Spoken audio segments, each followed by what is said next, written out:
Hello guys, welcome to our channel Code Mavericks. मैं हूं आपका दोस्त सिद्धेश एंड आज हम कंटिन्यू करेंगे आईपी प्रैक्टिकल सीरीज। तो हमारा प्रैक्टिकल 4D है, write a program to print Fibonacci series. हमारा वीडियो 3 सेगमेंट्स में डिवाइडेड है: basic concepts, code explanation and some challenges. आगे आने वाले सारे कोड्स का लिंक आपको डिस्क्रिप्शन में मिल जाएगा। VS कोड एंड टर्बो सी दोनों के लिए अवेलेबल है। मेजॉरिटी ऑफ कोड हम लोग VS कोड पे परफॉर्म करेंगे क्योंकि इजी टू यूज है और majority of people VS code he prefer करते हैं। टाइम स्टैम्प भी डिस्क्रिप्शन में मिल जाएगा। जिनको बेसिक्स पहले से क्लियर है वो फर्स्ट पार्ट स्किप कर सकते हैं एंड हमारे प्रैक्टिकल के प्लेलिस्ट का लिंक भी आपको डिस्क्रिप्शन में मिल जाएगा। वो हम देखते हैं कुछ बेसिक कंसेप्ट्स। इस प्रैक्टिकल में हम ये देखने वाले हैं कि फिबोनाची सीरीज होती क्या है एंड इसका एल्गोरिदम कैसे वर्क करता है। तो सबसे पहले हम समझते हैं कि फिबोनाची सीरीज होती क्या है। ये एक नंबर्स की सीरीज होती है जिसमें हर एक नंबर पहले के दो नंबर्स का एडिशन करके बनता है। ये सीरीज की स्टार्टिंग होती है 0 एंड 1 से। 0 एंड 1 इस सीरीज के स्टार्टिंग के दो नंबर्स है जो कि फिक्स्ड है। देन आगे आने वाले नंबर्स का एडिशन होगा, प्रीवियस नंबर के दो नंबर का एडिशन होके आगे आने वाले नंबर्स बनते जाएंगे। For example 0, 1, 1, 2, 3, 5, 8, 13, 21, 34 and so on. ये सीरीज इनफाइनाइट तक कंटिन्यू हो सकती है। अब हम देखते हैं कि फिबोनाची सीरीज का एल्गोरिदम कैसे वर्क करता है। तो सबसे पहले हम दो इंटीजर डेटा टाइप के वेरिएबल्स क्रिएट करेंगे जो स्टार्टिंग के दो फिक्स वैल्यूज 0 एंड 1 को स्टोर करने के लिए यूज होंगे। So let suppose n1 and n2, इसमें हम 0 एंड 1 स्टोर करेंगे जो कि स्टार्टिंग के दो नंबर्स है सीरीज के जो कि फिक्स होते हैं। देन हम स्टेप 2 में और एक वेरिएबल क्रिएट करेंगे n3 जिसमें आगे आने वाले नंबर्स को स्टोर करेंगे जो कि प्रीवियस दो के एडिशन से बनते हैं। n1 एंड n2 के एडिशन से आगे n3 बनेगा, इसलिए हम और एक वेरिएबल ले रहे हैं। एंड नंबर एक वेरिएबल लेंगे जिसमें हम यूजर से इनपुट लेंगे कि हमें इस सीरीज को पर्टिकुलरली किस नंबर तक प्रिंट करना है या कितने बार प्रिंट करना है। स्टेप 3 में हम यूजर से इनपुट लेंगे एंड उस इनपुट को, इंटीजर इनपुट को नंबर्स वेरिएबल में स्टोर करेंगे। देन स्टेप 4 में हम n1 एंड n2 को प्रिंट करेंगे जो कि स्टार्टिंग के दो नंबर्स हैं। स्टेप 5 में हम एक फॉर लूप लेंगे इटरेशंस के लिए जो 2 से स्टार्ट होगा एंड लेस देन नंबर्स या फिर जो लेस देन हमारा इनपुट है वहां तक कंटिन्यू करेगा जब तक, let's suppose i is equals to 2 लिया है इनिशियलाइजेशन के लिए। Then i less than numbers, ये हमारा कंडीशन है। जब तक i की वैल्यू लेस देन नंबर्स है तब तक हमारा लूप एग्जीक्यूट होगा। ओके, या फिर जो हमारा इटरेशन है वो तब तक कंटिन्यू होगा जब तक हमारा जो इनपुट है उससे लेस देन है। ओके, आगे हम समझेंगे, कोड से समझेंगे तो और अच्छे से समझेंगे। स्टेप 6 में हम n3 में n1 और n2 की वैल्यू ऐड करके n3 में स्टोर कर रहे हैं। n3 is equals to n1 plus n2 and n3 की वैल्यू प्रिंट कर रहे हैं। जैसे कि हमने पहले देखा कि n1 n2 फिक्स है, देन n3 में प्रीवियस दो वैल्यूज का एडिशन करके हम स्टोर करेंगे एंड आगे वैसे ही कंटिन्यू होगी सीरीज, इसलिए n1 एंड n2 की वैल्यू ऐड करके n3 में हम स्टोर कर रहे हैं। देन स्टेप 7 में हम n1 की वैल्यू n2 को असाइन करेंगे एंड n2 की वैल्यू n3 को असाइन करेंगे जिससे सीरीज आगे कंटिन्यू होगी।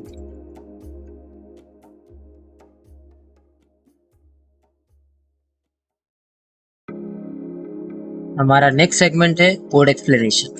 इसमें आपको VS कोड और टर्बो सी दोनों के एग्जाम्पल मिल जाएंगे। तो सबसे पहले देखते हैं VS कोड का एग्जाम। हैश इंक्लूड stdio.h हमारा हेडर फाइल है इनपुट आउटपुट के लिए। देन इंट मेन में हमने int n1 is equals to 0 and n2 is equals to 1 हमने वैल्यूज असाइन किए हैं, जो कि स्टार्टिंग के दो नंबर्स होते हैं फिबोनाची सीरीज के 0 एंड 1। n1 एंड n2 को हमने ये दो वैल्यूज असाइन किए। देन इंट n3 हमारा वो नंबर है, वो वेरिएबल है जिसमें हम एडिशन परफॉर्म करेंगे, प्रीवियस दो नंबर्स का एडिशन परफॉर्म करेंगे। एंड नंबर हमारा वो वेरिएबल है जिसमें हम यूजर से इनपुट लेंगे कि हमें कितने इटरेशंस परफॉर्म करने हैं या फिर सीरीज को कब तक कंटिन्यू करना है, इसलिए हमने नंबर वेरिएबल लिया है। प्रिंटफ फंक्शन में लिया enter the number of elements, हमें कितने एलिमेंट्स चाहिए फिबोनाची सीरीज के। देन स्कैनफ फंक्शन के थ्रू हमने इनपुट ले लिया यूजर से एंड नंबर वेरिएबल में स्टोर किया। देन उसके बाद हमने प्रिंटफ को यूज करके n1 एंड n2 को प्रिंट किया, क्योंकि हमारे पहले के जो दो नंबर्स है 0 एंड 1 वो फिक्स्ड है, उसमें एडिशन परफॉर्म नहीं होगा, इसलिए 0 एंड 1 एज इट इज हमने प्रिंट किया। थर्ड वैल्यू से, जो कि आगे आने वाली वैल्यू है 0 और 1 के बाद जो वैल्यू होगी वो एडिशन के साथ परफॉर्म होगी, एडिशन से बनेगी, इसलिए वो वैल्यू हम फॉर लूप से निकालेंगे। और स्टार्टिंग के दो जो वैल्यूज है वो एज इट इज आएंगे 0 एंड 1, इसलिए प्रिंट कर लिया पहले 0 एंड 1। देन फॉर लूप लेंगे। अब इसमें हम int i is equal to 2 initialise किया है, जिससे हम इटरेशन परफॉर्म जो करेंगे उस 2 से चालू हो। ओके, क्योंकि 0 एंड 1 हमने पहले ही ले लिया है, सीरीज का पहले ही प्रिंट कर लिया है, अब इटरेशन हम 2 से स्टार्ट करेंगे, इसलिए int i is equal to 2। Then condition है हमारा कि i लेस देन नंबर होना चाहिए। हमारी i की वैल्यू या फिर जो काउंटर है, हम उसको काउंटर एज अ काउंटर भी बोल सकते हैं, जो काउंटर की वैल्यू है वो नंबर वेरिएबल या फिर जो हमारा इनपुट लिया है यूजर से उससे लेस देन होना चाहिए। ओके, एंड देन उसके बाद इंक्रीमेंट i प्लस प्लस। अब फॉर लूप में हमने, जैसे कि मैंने पहले कहा कि n1 और n2 हमारे फिक्स्ड है, वो वैसे के वैसे प्रिंट होंगे। देन आगे n3 हम एडिशन परफॉर्म करेंगे, तो n3 is equals to n1 plus n2। Let suppose n1 and n2 हमारा 0 एंड 1 है, n3 में अब हम क्या स्टोर होगा, 0 plus 1 is equals to 1, n3 is equals to 1। Okay, अब n3 की वैल्यू प्रिंट करेंगे, n3 की वैल्यू है 1, तो what it would be 0 1 and 1, इतना प्रिंट हो गया। अब आगे n1 is equals to n2, यहाँ पे क्या हो रहा है कि and n2 is equals to n3, यहाँ पे क्या हो रहा है कि हम वैल्यूज पास ऑन कर रहे हैं। जैसे कि n2 की वैल्यू हम n1 में पास ऑन करेंगे और n3 की वैल्यू n2 में पास ऑन करेंगे। अब जैसे कि n2 में वैल्यू है 1 एंड n1 में पहले वैल्यू थी 0 एंड 1 था n1 और n2 में। अब n2 की वैल्यू n1 में गई तो n1 हो गया 1 एंड n3 की वैल्यू है 1 जो कि n2 में जाएगी, तो n2 और n1 दोनों हो गए 1 1। ये आगे समझेगा आपको। हम ऐसे कर रहे हैं जैसे कि n1 और n2 और n3 ये तीन वैल्यूज हैं, और जैसे जैसे सीरीज आगे जाएगी ये अपनी वैल्यूज को हम अपने जो प्रीवियस वेरिएबल है या फिर जो प्रीवियस नंबर है उसको पास ऑन करते जाएंगे, जिससे वो खुद आगे की वैल्यूज के साथ वर्क करे। अभी n3 में 1 वैल्यू स्टोर्ड है, जैसे कि हमने यहाँ पे देखा कि n3 is equals to n1 plus n2, 0 plus 1, यहाँ पे हमने 0 एंड 1 लिया है, 0 प्लस 1 1। तो अगर हमें आगे भी तो सीरीज प्रिंट करनी है तो इन वेरिएबल्स को खाली करना पड़ेगा, या फिर इन वेरिएबल्स में आगे की वैल्यूज असाइन करनी पड़ेंगी। इसलिए अभी n1 में हम n2 की वैल्यू डालेंगे। n2 क्या है, हमारा 1 है, n1 is equals to n2, मतलब 1 चला गया n1 में। n2 is equals to n3 की वैल्यू n2 में गई, n3 क्या है 1, 0 + 1 जो हमने किया था, n3 की वैल्यू चली गई n2 में। अब n1 और n2 दोनों 1 1 बन गए, फिर से लूप एग्जीक्यूट होगा। अब हम आगे देखते हैं कि 1 1 है n2 और n1, n3 आएगा, फिर से 1 + 1 क्या होगा 2, n3 की लेटेस्ट वैल्यू हो गई अब 2। ओके, प्रिंट करेंगे n3 को, देन n1 = n2, मतलब n2 की जो भी अब वैल्यू है वो n1 में चली जाएगी। n2 की वैल्यू हमारी क्या थी जो हमने n3 से लिए थी 1, 1 चला गया n1 में। ओके, एंड अब 2, n3 की वैल्यू लेटेस्ट वैल्यू 2 है, 2 चला गया n2 में।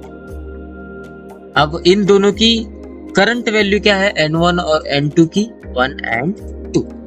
ओके, फिर से लूप एग्जीक्यूट होगा, n3 = n1 and n2, current value क्या थी 1 and 2, 2 + 1 = 3, n3 की लेटेस्ट वैल्यू हो गई 3। इसी तरह से ये लूप एग्जीक्यूट होगा और तब तक एग्जीक्यूट होगा जब तक हमारा इटरेशन या फिर नंबर ऑफ काउंटर है वो इनपुट से लेस देन हम रिटर्न 0 करेंगे। आगे देखते हैं हमारा टर्बो सी का एग्जांपल। इसमें हमने iostream.h and conio.h header files लिए हैं इनपुट और आउटपुट के। देन void मेन में clr scr लिया है क्लियर स्क्रीन, प्रीवियस आउटपुट को क्लियर करने के लिए। इसमें मैं फिर से एक बार अच्छे से एक्सप्लेन करने को ट्राई करता हूँ, अगर कुछ डाउट्स रह गए हो तो क्लियर हो जाए। इंट n1 और n2 ये दो इंटीजर डेटा टाइप के वेरिएबल लिए हैं और 0 और 1 वैल्यू असाइन की है। क्यों किया है? क्योंकि स्टार्टिंग के जो दो नंबर्स है फिबोनाची सीरीज के 0 and 1 यही रहते हैं। सब नंबर्स फिक्स है, लेकिन इन दो नंबर्स पे कभी एडिशन परफॉर्म नहीं होता है। जो थर्ड नंबर आता है वो नंबर एडिशन परफॉर्म होके आता है, इसलिए इन दो नंबर्स को हम एज इट इज प्रिंट करेंगे। ओके, इसलिए हमने स्टार्टिंग के दो नंबर्स को एज इट इज रखा है और असाइन कर दिया है। देन इंट n3 नंबर, ये दो वेरिएबल्स हमने क्यों लिए हैं? n3 में हम एडिशन परफॉर्म करेंगे। ऐसा नहीं बोल रहा हूं कि इन 0 and 1 का ही एडिशन परफॉर्म होगा। हर जो एडिशन परफॉर्म होगा, जो नई वैल्यू आएगी सीरीज में, आगे आने वाली हर एडिशन होने वाली वैल्यू n3 में ही एडिशन होगा। जैसे कि फर्स्ट एंड सेकंड वैल्यू तो फिक्स्ड है 0 and 1, थर्ड वैल्यू एडिशन से आएगी तो एडिशन n3 में होगा, फोर्थ वैल्यू भी एडिशन से आएगी, एडिशन n3 में होगा, फिफ्थ वैल्यू भी एडिशन से आएगी, एडिशन n3 में होगा। ओके, नंबर वेरिएबल हमने यूजर से इनपुट लेने के लिए लिया है कि भाई सीरीज तो बहुत इनफाइनाइट तक जाती है, तो इस सीरीज में से तुम्हें कितने एलिमेंट्स चाहिए, 4 चाहिए, 5 चाहिए, 6 चाहिए, कितने एलिमेंट्स तक ये सीरीज प्रिंट करनी है वो हम यूजर से लेते हैं। ओके, तो printf फंक्शन में हमने लिया है enter the number of elements जो कि यूजर बताएगा, एंड scanf फंक्शन के थ्रू हमने वो इनपुट नंबर वेरिएबल में स्टोर किया है। अब जैसे कि मैंने कहा printf फंक्शन के थ्रू हम n1 और n2 की वैल्यू जो कि फिक्स है 0 and 1 वो हम प्रिंट कर देंगे। स्टार्टिंग के दो वैल्यूज फिक्स है जिसमें एडिशन परफॉर्म नहीं हो रहा। ओके, अब फॉर लूप लिया है इटरेशंस परफॉर्म करने के लिए। इटरेशंस हम इसलिए परफॉर्म कर रहे हैं क्योंकि यहाँ पे हम कंटिन्यूअसली एक ही प्रोसेस को बार बार एग्जीक्यूट कर रहे हैं, इसलिए फॉर लूप लिया। ओके, तो इंट i = 2 इनिशियलाइज किया है। क्यों इनिशियलाइज किया है? क्योंकि हमने 0 ले सकते थे, 1 भी ले सकते थे। 2 क्यों लिया? क्योंकि 0 and 1 हमने पहले ही प्रिंट कर लिया फॉर लूप के पहले ही, इसलिए 0 and 1 नहीं लिया, डायरेक्ट 2 से स्टार्ट करेंगे। i लेस देन नंबर इसलिए लिया है क्योंकि हमारा जो इटरेशन है वो हमारे नंबर के लेस देन होना चाहिए, ना ही इक्वल टू ना ही ग्रेटर देन, लेस देन होना चाहिए, ये हमारा कंडीशन है। और अगर लेस देन इक्वल टू करेंगे तो i की वैल्यू हमें 1 करनी पड़ेगी। ओके, तो i++ इंक्रीमेंट के लिए। अभी यहाँ पे समझते हैं जो कि मेन पार्ट है कोड का। ये 4 लाइन ही पूरा कोड का मेन पार्ट है। n3 is equals to n1 plus n2। जैसे कि मैंने कहा n1 n2 का एडिशन n3 में स्टोर होगा, 0 प्लस 1 1 n3 में स्टोर हो गया। प्रिंट कर दिया n3 को। ओके, पहले क्या प्रिंट किया हमने, फॉर लूप के बाहर n1 एंड n2 0 1, अभी प्रिंट हो गया n3 1 0 1 1 हमारी सीरीज है अब तक की। अब असाइन करने की वैल्यू असाइन करने की है जो कि है n1 is equals to n2।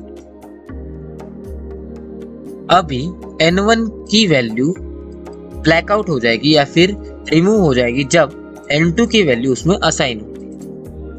Okay, n2 की वैल्यू क्या है 1 और n1 की वैल्यू क्या थी 0। लेकिन अब n2 की वैल्यू जब n1 में असाइन होगी तो n1 बन जाएगा 1 एंड n3 की वैल्यू जब n2 में बन जाए असाइन हो जाएगी तो n2 बन जाएगा 1, कि n3 की वैल्यू भी 1 ही है, एडिशन करने के बाद 1 है। फिर से लूप एग्जीक्यूट होगा क्योंकि लेस देन नंबर है, नंबर हम जो भी इनपुट लेंगे वो होगा। ओके, n3 की value current value latest value है 1, n1 की वैल्यू भी है 1, n2 की वैल्यू भी है 1, n1 प्लस n2 2। अब n3 की लेटेस्ट वैल्यू जो एडिशन के बाद बनेगी वो है 2। प्रिंट करो 2। लेटेस्ट हमारी सीरीज क्या होगी 0 1 1 2। ओके, n2 की वैल्यू n1 में असाइन होगी, n2 क्या था हमारा 1 था, n1 में चला गया, n1 हो गया 1, n3 की वैल्यू n2 में चली गई, n3 हमारा लेटेस्ट क्या था 2 था, तो 2 की वैल्यू n2 में चली गई। ओके, फिर से लूप एग्जीक्यूट होगा। अब n3 की वैल्यू 3 2, एडिशन के बाद क्या होगी 2 प्लस 1 3, n3 की वैल्यू हो गई 3। प्रिंट करेंगे n3 की वैल्यू। अब करंटली हमारी सीरीज क्या होगी फिर n3 की वैल्यू प्रिंट करने के बाद 0 1 1 2 देन 3। ओके, 3 तक हमारी सीरीज आ गई है। फिर से n2 की वैल्यू n1 को असाइन होगी। अभी n2 की वैल्यू क्या थी 2, n3 की वैल्यू 2 को n2 को असाइन होगी, n3 की वैल्यू क्या थी 3, n1 and n2 are 2 and 3। Okay, right now फिर से लूप एग्जीक्यूट होगा। 2 एंड 3 का एडिशन 5, n3 की लेटेस्ट वैल्यू करंट वैल्यू है 5। प्रिंट करो 5 को। अब हमारी करंटली सीरीज क्या है 0 1 1 2 3 एंड 5। इस तरह से ये सीरीज एग्जीक्यूट होती है जब तक हमारा इनपुट या फिर जो नंबर हमने यूजर से लिया है तब तक वो वैल्यू पहुंच नहीं जाती तब। ओके, अब हम इसी कोड को VS कोड में परफॉर्म करके देखते हैं कि आउटपुट कैसे आता है। तो हम आ गए हमारे VS कोड की स्क्रीन पे। स्टार्ट करते हैं हमारा example #include stdio.h header file input output के लिए। देन इंट मेन हमारा मेन फंक्शन जिसमें हम पूरा कोड करते हैं। ये क्या हो गया स्क्वायर ब्रैकेट्स आ गए, कर्ली ब्रैकेट्स चाहिए। ओके, देन इंट मैं एक ही लाइन में सारे वेरिएबल्स को असाइन कर देता हूँ वैल्यूज। ओके, n1 हमारा 0 आएगा क्योंकि फर्स्ट वैल्यू होती है सीरीज की फिक्स्ड। n2 हमारा 1 हो गया, then n3 and then num जिसमें हम इनपुट स्टोर करेंगे। ओके, मैंने सारे वेरिएबल्स एक साथ ले लिए, आप अलग अलग लाइन पे भी ले सकते हैं। अब हम यूजर से इनपुट लेंगे कि हमें कितने एलिमेंट्स तक सीरीज को प्रिंट करना है। Enter number of elements. Okay, semicolon most important thing. Then scanf function के थ्रू हम स्टोर करेंगे %d, $num। ओके, अब इसके बाद हम पहले के जो दो वैल्यूज है जो कि फिक्स्ड है, फिक्स्ड यानी उनके ऊपर एडिशन परफॉर्म नहीं होगा, वो एडिशन से जनरेटेड नहीं है। उसके बाद जो वैल्यूज आएंगी वो एडिशन से जनरेट होगी, इसलिए स्टार्टिंग के जो दो वैल्यूज है हम एज इट इज प्रिंट कर लेते हैं %d and %d, comma %n1, comma ampersand n2। Actually ampersand नहीं आएगा, n1 एंड n2 लेंगे सिर्फ। एम्परसन जब आप स्कैन करते हैं तब यूज होता है। What happened, n1 comma n2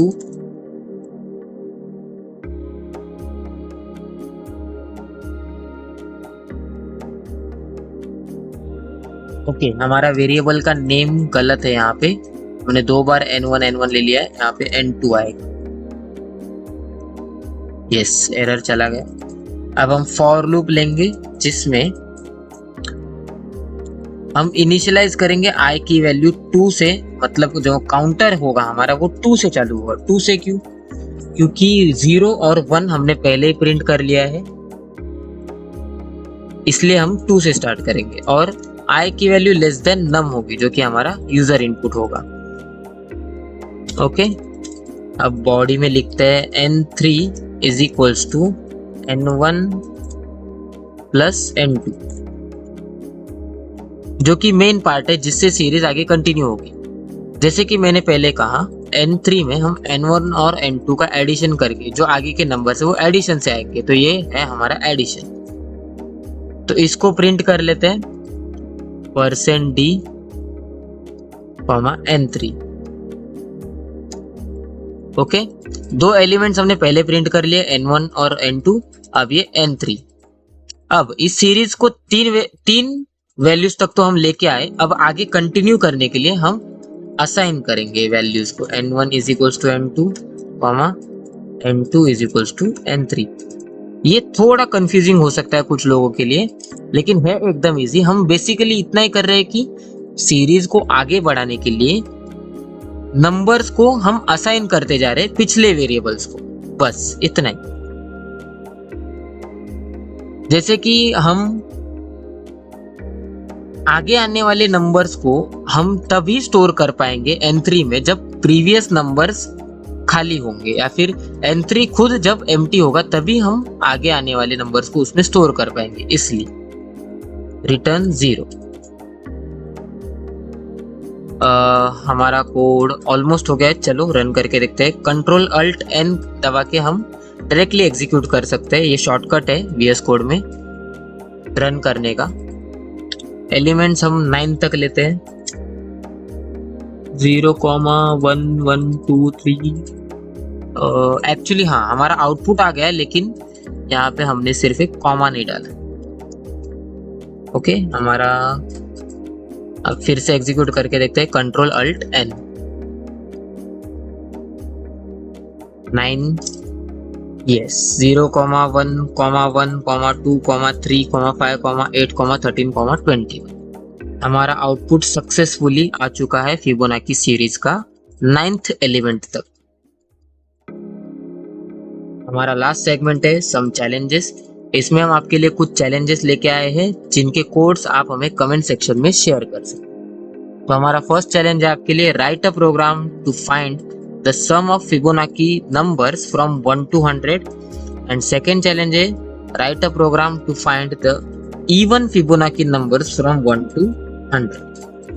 इसी तरह प्रैक्टिकल्स को आसान तरीके से समझने के लिए हमारी प्रैक्टिकल्स की प्लेलिस्ट को जरूर चेकआउट करें। एंड अगर आपको पैलिंड्रोम नंबर क्या होते हैं एंड उसके पीछे का लॉजिक समझना है तो हमारी नेक्स्ट वीडियो जरूर देखें। So that's it for today guys, this is Siddhesh signing off, take care.